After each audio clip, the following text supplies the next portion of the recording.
Ladies and gentlemen, boys and girls, children of all ages, you are watching Dockside at the Bay. I am Vinny, as always, joined by my awesome co-host Kim. Kim, how you doing? Doing pretty well, Vinny. Doing pretty well. It's been kind of a crazy week, but not as crazy as some of the stuff we saw this most recent episode on the Bay. So I'm relieved about that at least. Yes. Um, yes, you're right. And this episode it was a really good filler episode, just kind of advanced storytelling.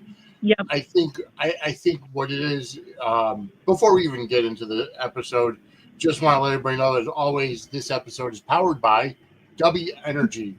That's DUBBY Energy.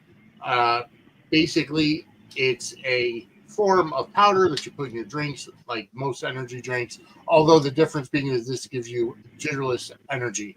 It's made from the coffee fruit extract, which provides jitterless natural caffeine. And I can tell you honestly, from when I'm at work and on my second half of the day after lunch, I pop some in my water bottle with water, shake it up, and it keeps me going. And tonight, this is the hydro. This is one of the hydro blends. Of course, you're getting the glare, but it is watermelonada, which is watermelon lemonade. The hydration drinks are fantastic, along with the energy drinks, and we can give you a good discount. So go to wdubby.gg and use the promo code Suds Media for 10% off your purchase. Um, and again, that's wdubby.gg. Use the promo code Suds Media for 10% off your purchase. All right. So it's been hectic. I announced it on Suds News last week that I am going to be moving next weekend. So I'll be having a new studio and a whole big thing, but it is very stressful. So I like to escape in the world of soap operas, and this being Bay City, it is giving me quite the escape. Yep. Yep. This episode, like you said, I mean, it was just it was like setting up a lot of different, there's a lot of different stories there's a lot of moving parts that are happening, and this kind of took a beat to they they're giving each one kind of like their due, so to speak. Yes. Each of like the segments here, it's just kind of helped to, establish what's going on, establish where these characters are at right now, and I have to say, a lot of them are not in good places. It was Very not true. a happy episode by any stretch of the imagination. No, it wasn't. And what I'm thinking, and obviously I haven't gone past this episode, but I will say that I have a feeling that a lot of these episodes during the COVID era are going to be more dialogue based, not a lot Hmm. of action. Like we saw this week, we did see um, the BLM protest that RJ was at, and I have to point him out, and maybe it's just a fact of not getting many extras, but RJ was the only black guy at the Black Lives Matter protest on I made a Bay. note of that as well. I noted that as well. Everyone else was white, whether it was Reagan and Frankie or Colton's brother, and just and then Vivian comes down and we know she's mixed race, but and it's just I know they were filming it towards the end of the pandemic. They probably couldn't get many extras in there, so Yeah, doing the best with what they could work with. Probably had like a limit in terms of how many people could even be like on set or in a scene at a yep, time. I mean, definitely you could see, that, and even when you mentioned like, like the extended scenes with the dialogue and less action, I mean, that has to be just a matter of, okay, these of two, course, they're allowed to be in a scene together. We're just going to shoot it out here, and hopefully, so you can definitely see the impact that, when they were filming this in, pandemic era times. I mean, you saw it on other, forms of entertainment as well, for sure, right. other shows, but here it's, it's prevalent, and it does.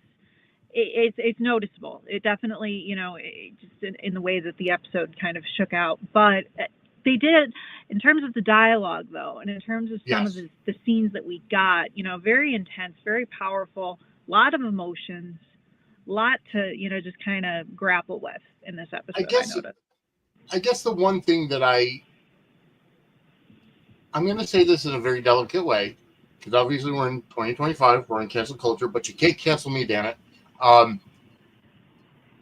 I would have liked them to do something completely different with the RJ character because of the lack of black actors. And it's not. Let me just. I'll just put it out there and be like, I don't know. And I'm not criticizing, Gregory or any of the staff over at the Bay, because it's compelling TV, and I kind of like that they're dealing with real life issues. Mm-hmm. My thought process, though, is if you have a lack of, black people of color on your crew because of the pandemic, for whatever reason, I just don't think the BLM story works. I think that the RJ character, to get the same point across, you could have, and I know what they're going for is to point out what Colton is doing and how he's corrupt. We know he's corrupt. We know he's a crooked cop. Not necessarily taking bribes or anything, but he's an asshole. He's abusive. He's, obviously we know he's somebody who's racial profiling now and all this stuff. And I like that they use the Colton character for that, because it just adds to his assholedness, if that's a word. Assholicness, yeah. No, that's a phrase in my house. But I just feel like with the lack of African American or people of color, actors that you're able to get, kind of nicks the BLM story, because to have one black guy and 5 white people at a BLM rally, not so much, in my opinion. Yeah. But I will say, just in terms of having the majority, white cast, and then you have, RJ as, kind of the representative for, BLM's African American, he's taking up that helm along with Vivian, but in a smaller, right. smaller sort of way. I did appreciate how, they do try, and in terms of the way that, the dialogue that RJ has had with Pete, that he had with Avery, yes, where he has a chance to just kind of say, you don't understand, right, and has that opportunity, at least, knowing the fact that, they really have just RJ is kind of like that, person who's like the face of the BLM, right, in terms of the Bay. At least they have the chance to have those, they use that opportunity to kind of create, yes, but you're white, you don't understand. And bringing that point into the mix, I appreciate the way that they were able to, kind of do that. No, that's, in a way, that's kind of maybe, their response to not having that many folks of, people of color, people that are, and, they chose to kind of take that approach with it, where it's people showing that we can stand in solidarity with you, even though we are not of the same race. We are not black. But, so yeah. I did appreciate how, you can't really fill out a huge protest scene because it draws, but at least they were able to, through the dialogue and through the scene work, able to just kind of communicate, hey, we're kind of aware that, a lot of white folks talking, the one black, but at least one black guy, but at least they're kind of showing that sense of, we're standing with you, we're supporting you, and just the conflict and drama and, emotional kind of, beats that they played, I thought was really interesting. And I appreciate the fact that they were able to kind of do that. So, and I get it. Yeah. In that sense, I feel like, they wanted to tackle it. And I feel like in some aspects, they were really good at tackling certain aspects of it. And some aspects, not so much. But I feel like in that particular case with the dialogue and some of the scenes they were able to have, I feel like it was warranted. I feel like there, the scenes were very well acted, very well done. And I feel that they were able to kind of communicate that out, at least. And, in traditional Bay stellar writing format, because I've always thought that the writing on the show has been very, just layered Yeah. and well done. And I appreciate the fact that, like, even with, them trying to kind of bring in the BLM, bring in COVID, bring in all of this, they're still able to bring in those layers with the dialogue and really kind of dig into those scenes and let the actors dig into those scenes. And that's really cool to see. Yeah, I get it, and I do appreciate them trying to tackle this. It's like I would have liked to see Will if they were able to get Will out of the hospital. Will would have been that. See, yeah, that's something I made a note of as well. Because Yeah, I mean, maybe they couldn't get the original actor back, which I get. but I do, even in the form of a recast, I wouldn't have been opposed to having a recast Right. of Will in this, just to add that extra layer to the mix, because he's referred to so much, and his character played such a pivotal point. And then And he's a cop, so it's Yeah. like it shows that other dynamic of, or Mhm. even if let's say Will is on desk duty when in the scene where Avery and Damien go to get Will RJ. Yeah, as opposed to the cop Rodney, who we've never been introduced to. Bring Right. in someone who we, a face that we know, who can also just add. I made a note of that as well. Like, Will is kind of, and maybe just the original actor had a conflict and they didn't want to recast, and didn't feel the need to. But in this sense, I kind of wish that they had been able to bring his voice back in, even for the sake of Liana, because Yeah. you've got her up against Colton, and you see, like, they talk about, like, this, even though he's not a cop anymore, he's still going to come after me, and it's all because of Will, and he's just kind of Yeah. it's like, it's not an elephant in the room, but it's just, the character should be, it would be warranted for him to be on canvas for sure. And as of now, he's still a cop, so Yeah. So and just to have that conflict in the police department, Mhm. because I mean it does. The optics are there where you have all. I mean, and again, I'm not criticizing because it was filmed during the COVID era. You could only have limited staff, Mhm. and I'm not making any kind of judgments on anybody. It's television, Yeah. but it paints the narrative that all of the cops in Bay City are, are racist or white or what I mean. Like you have Yeah. like the commissioner, you have Kurosaki, everybody's there.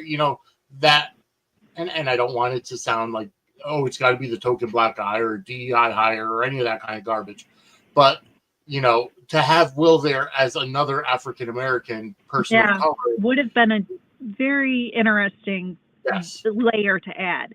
That exactly. it's kind of his absence is kind of noticeable here. I completely agree. And it's something that, like, as you're saying, it just makes me kind of wish that we'd had his kind of presence in this storyline. And for what it's worth too, even with Colton, it's like, he is an established bad guy. We understand this, and he's Yep. been that since the beginning. Like, even when Christopher Sean was playing him, I mean, he still had, like, those tendencies. He wasn't as, because I don't know. It was He tough for me wasn't as seeing Christopher abusive, like he Sean wasn't as play. Yeah, abrasive. it was tough for me seeing Christopher Sean playing like a bad guy. I'm used to seeing him and on Days of Our Lives as Paul, as, like, just this lovable, but he did a great job. But it was very the character wasn't as, and ever since he departed and they brought in the different actors playing him currently, it's almost as if in this storyline they really took an opportunity to just kind of make him take every bad kind of aspect and just Yes. kind of pin it all on him. And I Mhm. almost wish that they'd kind of shared that villain love, so to speak, had someone else that was kind of, maybe like a new partner or something like that, who was kind of, just because I feel like he's almost like a too convenient villain. They're just making him out to be just the scum of the earth right now. And I kind of wish that they if you're going to show that side, maybe, like, kind of have it where, more than one cop was kind of in, like, that targeting sort of mix. It wasn't just, the one bad, like, I don't know, just kind of bring a little balance to it, because they really did just make him just absolute garbage, as opposed to any layers that were there before. I agree with you to a point, but at the same time, it's like I didn't want to have a newer cop villain, because that paints cops in a bad light. You don't want you can show one crooked cop and what have you, and be able to kind of get away with it because the whole force is not bad. Like you have one rotten apple doesn't spoil the entire bushel. Right. And if you have a second villainous cop, then that paints a pretty bad picture. Yeah, I don't know. I just feel like, if he had just, because they really just, they just pin it all on this one character and just kind of doubled down on his being a hardcore villain. I guess maybe they just felt like, I don't know though. I could have just kind of seen it where more of a, his new partner is bringing that out in him or something like that, or bringing something, just maybe a little bit more, but also, too, as I said earlier, with COVID, who knows how many people they could actually bring in, who maybe they couldn't accommodate bringing in extra cast to kind of fill out, this situation. And we're kind of left with what we had. So, here I am saying, bring in another cop to just kind of take some of the, but like I said, they probably could have, with the restrictions in place, who knows what they could have even done. But it also could be, because if you look at the canvas of the Bay right now, you've got Colton there, who is obviously your main villain right now, your main heel. He's the number one heel. Yeah. You still have, and we'll see him this episode, you still have Jensen out there on the run. Oh, yeah. I was just kind of limiting it to that. Because Jensen is that whole arc is so separate. I mean, because he's literally on another, in another country. I mean, it's almost froze there. Oh, can you hear me now? Yeah, I can hear you now. You froze for a little bit. Darn. Sorry about that. No, I'm just with Jensen. Yeah, of course. Obviously, we still have him in big bad villain mode, but it just he feels so far removed, and it's not just because his character's in another country right now. Right, and it's because he's in a different story. He's kind of the overarching series villain of the Bay. Of course, and now we're introducing the real Adam Kenway into the mix, who's another villain. So you couldn't have, especially the fact that he's a complete twin of Pete. You couldn't have him come in and just be the racist guy. No. Completely different. And with Jensen out of the country, he couldn't be the racist guy either. See, I was just thinking in terms of the exclusive kind, with the police force and everything.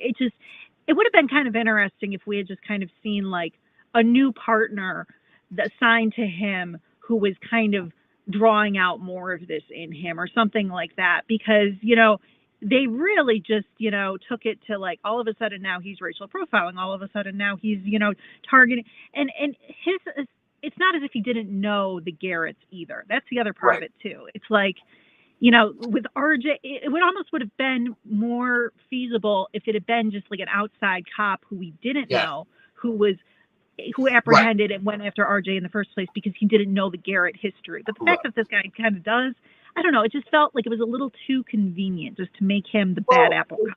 Could have been convenient, but at the same time, he was dating RJ's cousin in Tamara, and he was an asshole to her. So maybe he has a grudge against him. Oh, that's true too. So there is that kind of that can be listed in as well. And by no means am I giving Colton the benefit of the doubt by saying, oh, it's not racial profiling, it's just Garrett profiling, so to speak. Because you don't definitely, you don't see him going after Avery the same way. You don't see him going after Pete the same way, and so on and so forth. Even with Vivian and the situation with the fall and everything like that she endured. I mean, it's just they definitely it's definitely not Garrett. It's not rich. It's not wealthy. It's racial. Right. It's that profiling is taking place for sure, and that's established. But overall, I do feel that it was the arc itself was able to bring on some very intense scenes, very interesting layered conversations, and we had a lot of I really even Vivian kind of weighing in on the situation. I really appreciated those scenes where she's just kind of, you look at her and she's sitting in bed and she's crying and you're thinking, oh, she's just emotional, she's pregnant. But then they also bring in the BLM stuff, they twine that into with Pete and his conversation with Sarah, when he's concerned about welfare of his child who's going to be mixed race. I mean, in terms of like them being able to kind of flesh that story, bring that story into those aspects as well, I really appreciated that. Like those conversations I thought were great, especially, it was really great seeing Zoe again, and then having Vivian just kind of communicating her feelings and that whole thing. And also finding out too, when Vivian, not to completely switch gears here, but when Vivian says Uncle Harold or Grandpa Harold, I was like, wait a minute, who is that? Who is that? And it took me a second, but then I remembered we were introduced to Zoe's father. That was a long time ago though. That it took me back. We were introduced to him back in Bay. It was Bay the beginning, right? Yeah, it was Mac, wasn't it? No, because when she goes and leaves town after the wedding, she she's in a car with, that was Harold, guys alluded to. Grandpa. Yes, you're right. Yes. But it took me a second, and I was like, oh, but wait a minute, we did get introduced to him. And then they mentioned that he passes away from COVID and that whole, but I was like, wait a minute, this relative, who is she talking about? And then it clicked back, and it just shows that they still keep that history in place, which I thought was cool, a nod to history there, and just mentioning the fact that, yes, he was a COVID casualty, but yeah, that kind of, I made a note of that because it surprised me. Yeah, and you just brought up a nod to history. Well, if you want a good nod to history itself, and you're a WWE fan, you can go ahead and utilize our affiliate link to purchase WWE stuff from WWE Shop. So check this out. Ladies and gentlemen, Suds and Squared Circle Media is an official affiliate of WWE Shop. If you want to buy stuff for the new AAA Mega Champion and WWE Intercontinental Champion Dominic Mysterio, or the classic Stone Cold Steve Austin with his Austin 316 merchandise, or merch for Raw is War, SmackDown, or any other WWE show, just go to wrestlingmerch.suds-media.com or scan the QR code for our affiliate link. You can either go to wrestlingmerch.suds-media.com or scan the QR code on the screen, and you'll be taken to WWE Shop using our affiliate link. And anything you buy using our affiliate link, we earn commission. All right, so yes, a nod to history with Austin 316 or Raw is War. But the Bay itself, Bay City, is gearing up for, with its internal war between Colton and RJ, and who knows who else it might encompass in this story.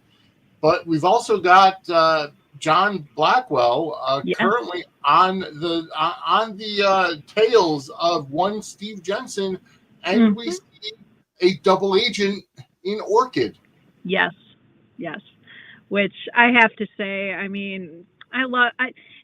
always liked Orchid, and I appreciate though that they brought her into this sort of femme fatale sort of double agent, because it totally tracks, it totally fits. But I have to say, I wish that she was a little bit more cagey and she had a little bit more, because it was like, oh, can you handle yourself, girl? Are you okay? Are you good? Yeah. Because it gets a little intense, those scenes in Istanbul, because you've what got. I want to know is how they got to Istanbul. And I'm not saying the actors were actually there, although they did film in Europe. It's not a stretch that they filmed in exotic locations. But especially during the pandemic, wondering how Jensen, Orchid, and Blackwell made it to Istanbul. Yeah. Kind of curious. Kind of, that's an interesting. Of course, it's probably by underhanded means and deep cover underground way. Yeah. But either way, they made it, and we see a restaurant scene with Orchid and Jensen having some Turkish food, and I'm Rocky. Sorry, the dialogue with the Reiki or Raki or whatever it was. Eye of the Tiger. Just It was funny. It was a good lighthearted moment. I appreciated the Rocky reference was pretty that cracked me up. That cracks me up. And then you've got Steve speaking, and forgive me, I'm not sure exactly which language is being spoken in the scene, but he did a very convincing job speaking to the waiter. It was probably Turkish, honestly. Yeah, if I had to guess. But regardless, but even with his flawless, speaking of the language, she gets called a dumb American. Yeah. And but the whole restaurant, it's such a departure from everything that it's nice to kind of get almost an escape from everything that's happening in Bay City to go to something that's this. It's so different. It was such like a very different vibe, very different sort of storyline taking place. It's like Belgium kicked up a couple of notches. You've got because it's almost like, because we see Steve and Orchid at the restaurant and they're talking to the owner and they're talking to the waiter or whatever. And it's not till the end, or maybe even the middle of the episode, like the second scene, that we find out that Orchid is a double agent because she has to call John. And it's like she runs to go and call a car or goes to powder her nose. And also, can we just talk about her like chugging she's like, but I want some more. Can we do another round? Can we do another round? Terry Ivins. I just love her comedic timing. It's so great. Yes.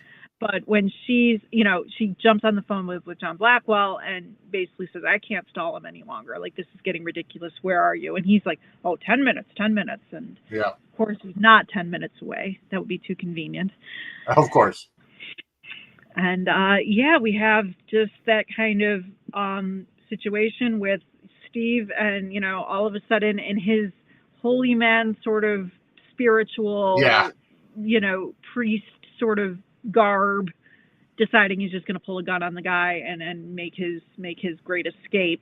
And then Orchid runs back trying to figure out the whole situation. And then you're just like, Orchid might be a little bit in over her head. Yeah, possibly. Steve in full-on villain mode. And I just couldn't get over the outfit.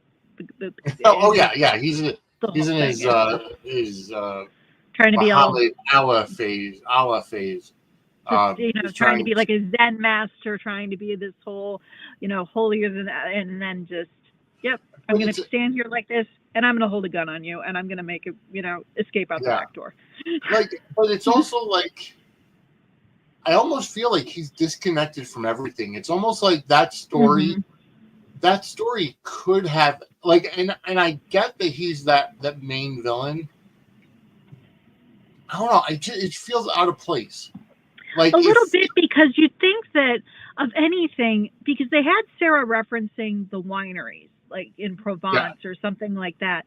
One would have thought that if they were going to put Jensen in any kind of, maybe it would be France. Maybe it would be someplace where, something that just could kind of add, because his being after her money, his, trying to target, you'd think that they would try and twine that in a little bit more with what she had alluded to in terms of and even in terms of what Pete was talking about with the overseas accounts and everything like that. And we know that Jensen's not responsible for that this is, falling in our other villains, camp, other villains territory.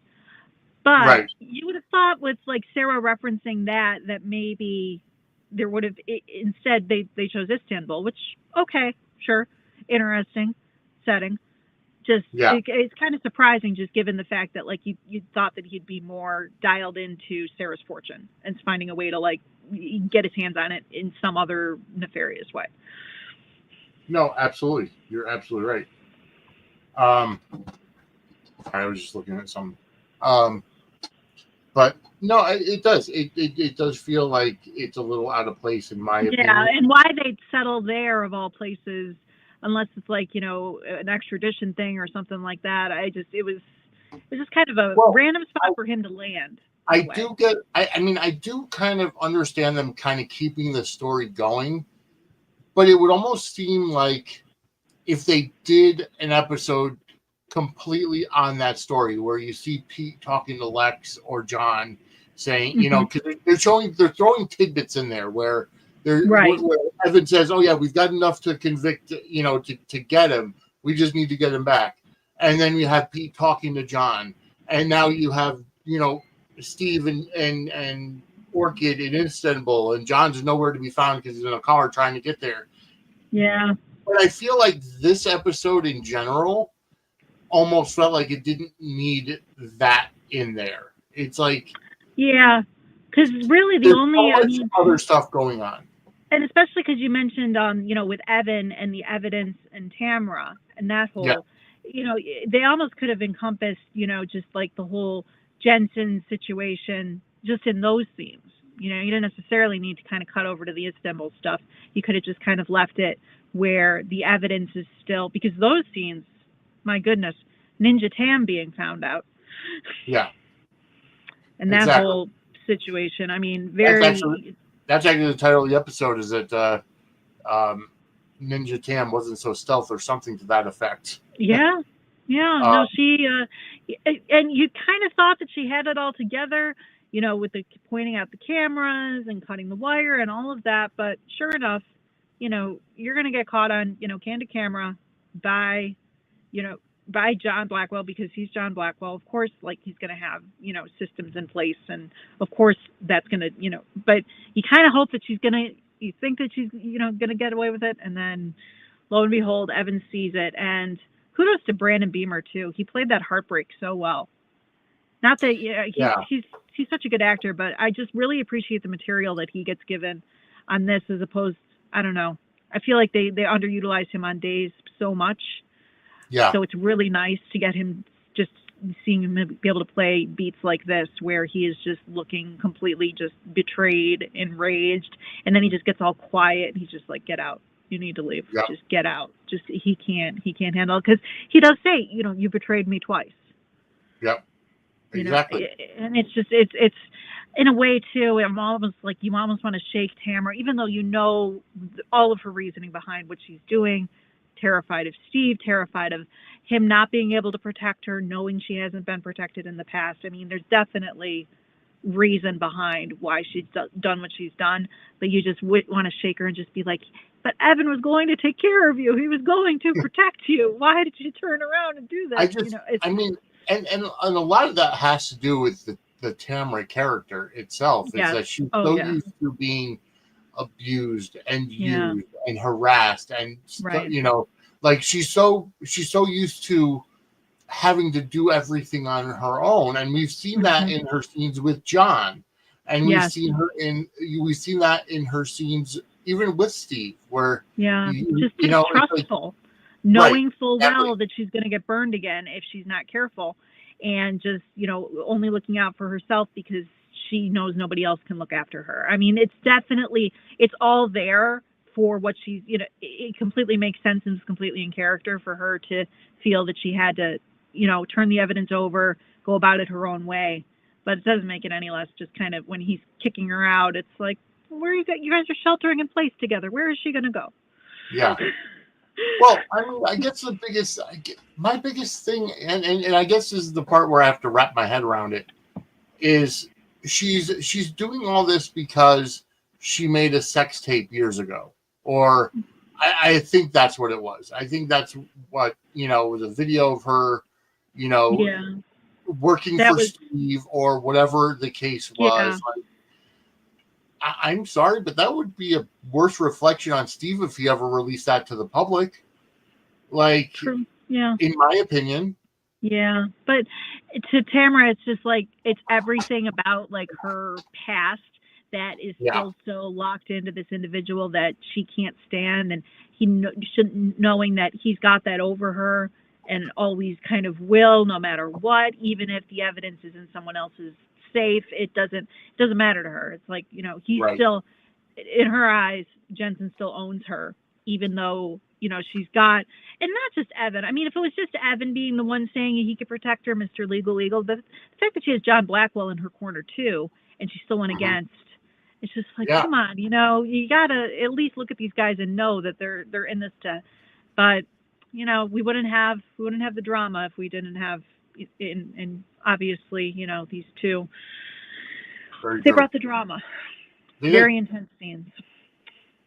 And Absolutely. speaking of intense, we also had, just, I mean, there was, as this episode did kind of slow things down a little bit just in terms of the dialogue and the exchanges, but we did get to see even Sarah, her discussing her relationship with Jack, which I Yeah. thought was very, because up until now, I mean, obviously she cares about him. He's her father. We've seen, but they really kind of drive it home in the dialogue how close they've become. And her even saying we used to have like tea outside and, cookies and things like that and croissants. Hmm. I kind of wish it was more, show, don't tell, because Yeah. it would have just been nice to see those kind of scenes between the two of them and see that closeness. But still, it was conveyed enough, that she's obviously bonded with him and is very concerned right now because he's in the hospital with COVID and everything like that and not being able to. But Yeah. it was nice hearing about the relationship. I just wish we could have seen more of it, Of Seen course. I mean, the harder part, like, I mean, we complain about that kind of stuff with the daily soap operas. There's so much stuff that happens off screen that it would be nice for certain characters to be involved or certain actors to be involved. And it's even harder with the Bay because they only do limited number of episodes right. per season, Exactly. and Yeah. then COVID protocols, and then it's like there's so much more meat that has to be done that a simple breakfast with tea and scones just isn't going to make the cut, unfortunately. Yeah.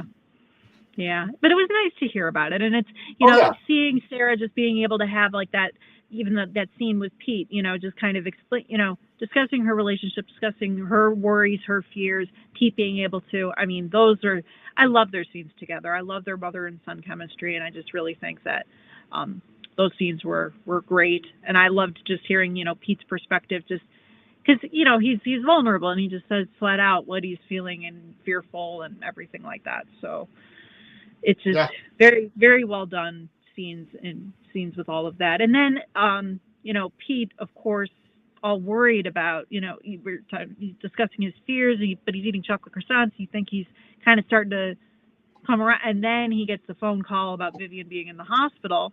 Then he decides to play ninja. He sneaks into the hospital, sneaks in through the back door. Yeah, I like that because it's like the ridiculous protocols for COVID and not being able to be with your loved ones in the hospital is just absolutely ridiculous. I mean, it just brings back a lot of just really heartbreaking, painful because stuff. Especially with Vivian saying, we couldn't give, Uncle Harold a good, decent or better memorial or whatever. We don't want to have that happen to Jack. It's just, It does. It brings back so much of the trauma and so much of the, again, ridiculousness of what COVID was, and what the pandemic was.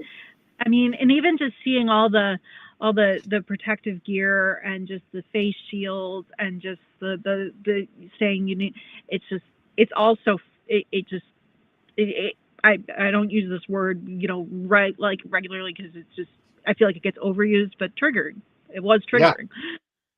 Well, for a lot of people that couldn't bury their, and I'm glad that they did bring it up. I'm glad that they did make it a point to say we couldn't give a proper burial to, for so and so. We don't want to have to do that, because it points out the, ridiculous protocols for what they did. But you've got that Dr. Cates who, she's kind of become like a bit of a regular fixture in that hospital. And also I noticed too, one of the doctors, I think it was Dr. Abraham, who was maybe not in this episode, but in but he's in like the COVID sort of arc. I noticed that he used to be on All My Children. I was like, oh, I recognize him. He played Derek on All My Children. Yeah, but he was. I think wasn't he the doctor that was working on Jack that brought in the FaceTime? Yeah. Yes. Yeah, I was like, wait a minute. And I believe he had an arc on Days of Our Lives as well, that actor. But I was like, oh, I recognize you. But so the doctors, though, Dr. Cates does allow Pete to go and see Vivian, and thank God, because Yep. he hears like the frantic from that message from, was it Frankie or Reagan, one of the twins. Frankie. Yeah, who Frankie is the called. more frantic one. Reagan is the more controlled Yes. one. I've Yes. noticed. Yeah. I do like. I really do like what they were. I do like how Reagan and Frankie kind of have now enmeshed themselves into the family. Me It's too. been great. The only thing that would have been better was them wearing Suds and Squared Circle Media shirts at that protest. But you can get yours this way. Ladies and gentlemen, Suds and Squared Circle Media has its own threadless shop, and you can visit it by going to merch.suds-media.com. On our shop, you will find shirts with our new logo for Suds News, as well as the NWO takeoff for the Suds World Order merch in 3 different color logos. You can also find merch of our Suds and Squared Circle Media logo itself, as well as Dockside at the Bay and much more. Go to merch.suds-media.com or scan the QR code on the screen. That's right, merch.suds-media.com, or the QR code that you can scan on your screen brings you to our threadless shop. Any merch you buy helps to support our network. And That's hey, right, folks. speaking of merch, Yep. merch. You've got the Suds and Squared Circle Media mug. I'm wearing my SWO Suds World Order shirt. So definitely pick up your Suds and Squared Circle Media merch at our threadless shop. It does help the show, and it gets the word out there. And I will tell you, folks, I did mention on Suds News, but the official What the Fudge shirt is also listed on our shop. So if you want to support What the Fudge homemade confections, you can buy the merch.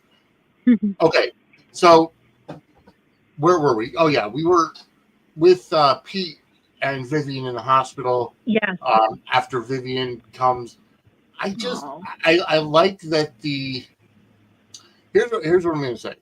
I like that the major arcs are encompassing everybody. Like, Yep. we have Evan, who's not only in the COVID arc because he's sheltering in place with Tamara, but also he's dealing with the fact that courts are closed, that he can't prosecute anything. Mm-hmm. But he's also involved in the Jensen case, because his dad is chasing Steve and he's talking to Pete. Yep. You have Pete and Vivian who are dealing with the COVID restrictions and bringing a baby into the world during COVID.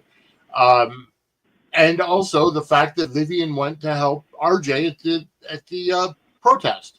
Yep. It's like the main characters are in everything. Everyone's just kind of intertwined in that sense, unless you count the Istanbul arc. But, right. Yeah. But it's nice to see, like, just that sort of layers and and even you've got, Damien in the mix too, just kind of, which, just all these characters just kind of, all, being, and even, and this is kind of, sorry, I lost my train of thought there. I do like something Damien, going and it went away. I apologize. I do like Damien and Avery together. I like them as a couple. I do too. I think they had their scenes when they're in the car and she kind of backs away from don't kiss me, don't talk, but all like he's so sweet. He's like a puppy. I made a note that he just wants to have some little time with his little downtime, a little bit of wine, and he asked, like, is it okay with Evan and everything like that? And Avery, responds like, well, we can all, discuss, Jack's condition, everything like that.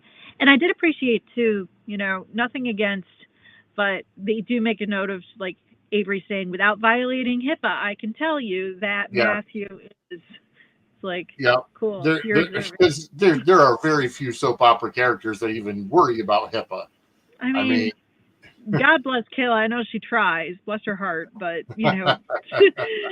she's kind of turned the other way when it comes to. So I appreciate the Bay just kind of sticking to that and twining in alluding to these characters. Even everything with Matthew, everything with Leon, everything with like all these characters. They're still they just feel very enmeshed together, as you said. Yep. All these storylines, it's like a big umbrella arc, and everyone is just kind of getting like, you know, like, which I guess is one of the strengths of the Bay, having a smaller cast, so they can do these big umbrella stories. And when you're taking it, like they sound on order, ripped from the headlines, you know, with COVID and with Black Lives Matter, and you're putting your main characters in both of these stories.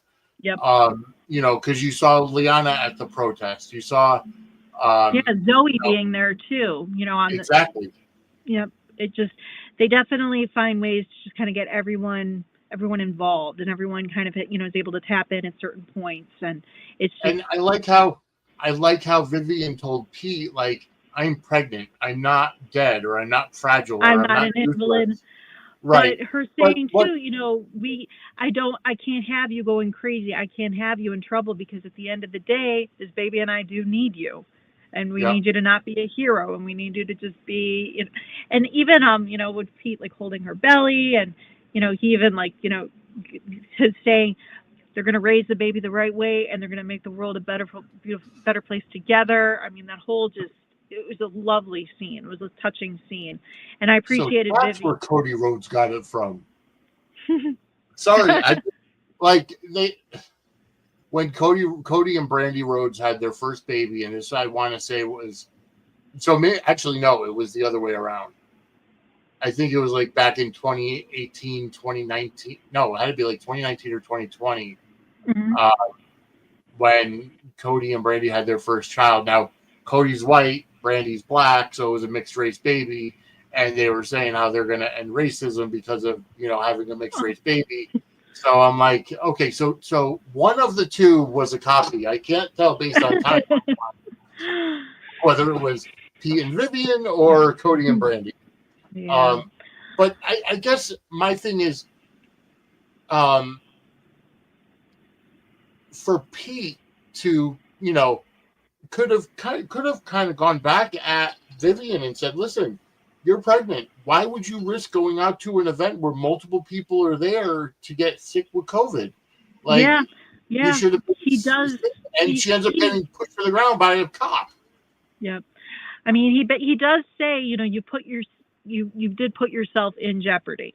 Doesn't specifically say because you're at a protest because there's COVID. It's kind of implied that it's everything out there that could potentially have caused. But yeah, he does bring that up because, you know, as much as she wants to be there to support RJ, support the movement, and just be there just to show support to her family, and also showing support for, like, you know, people with COVID because of everything that happened with Zoe's father off screen. Just, at the end of the day, it is risky. And, you know, she, you know, but I appreciated how they managed to kind of hash it out, but then still have that resolution at the end, and just, you know, shows that, they love each other. Yes. And they're a lovely little super couple. Oh, absolutely. I would definitely consider Pete and Vivian a super couple. Yeah, they're very pretty together. They're basically the Bay's Luke and Laura. Yes, they are. Yes, they are. You know, they're the, and you know, we've got so many different pairings and everything, but you know, they are definitely. I appreciate so much that they really kind of come to the forefront this season, because prior to when Vivian was off canvas, and when, you know, obviously they were still together, but seeing them together on screen, it really just brings out that magic. Yeah.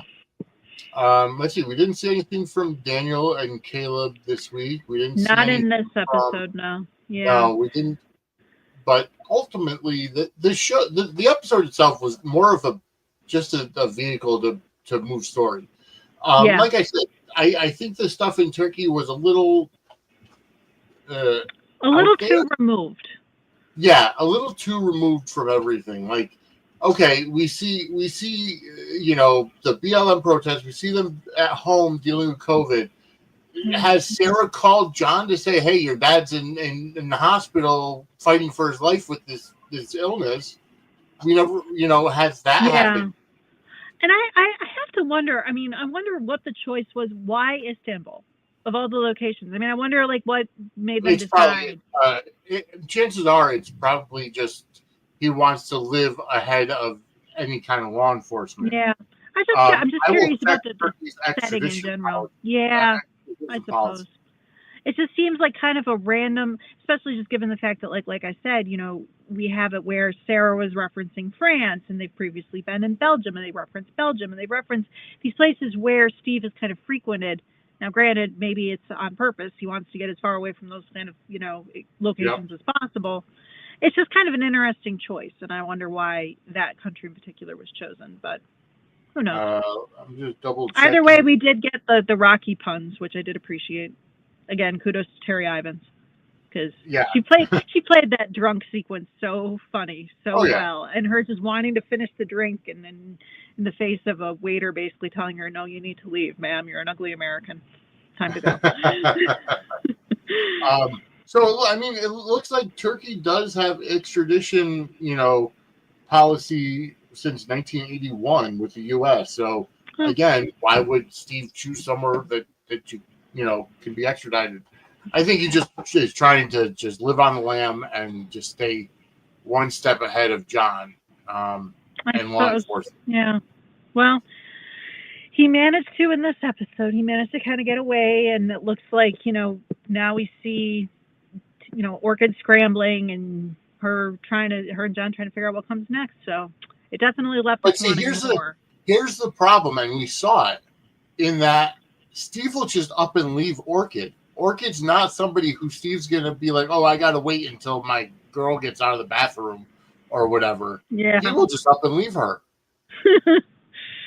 Well, 1 second the man is, trying to be all peaceful and speaking in, another language and so convincingly and so charming. And then the next he's scrambling and running out the side exit with a gun. Yeah, you never can really predict what he's going to do. Yep. Well, folks, I think we've kind of covered just about everything in the episode here.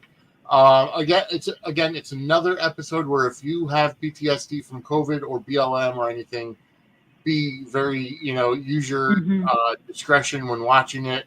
But yes. It was a good episode that drove story, and ultimately we're gonna end up keeping going, and we'll be back next week with another episode as we move towards this, as we move through this COVID season of the Bay. Kim, any final thoughts?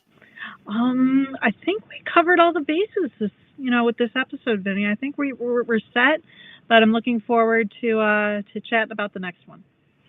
All right. Well, Kim, where can everybody find you on social media?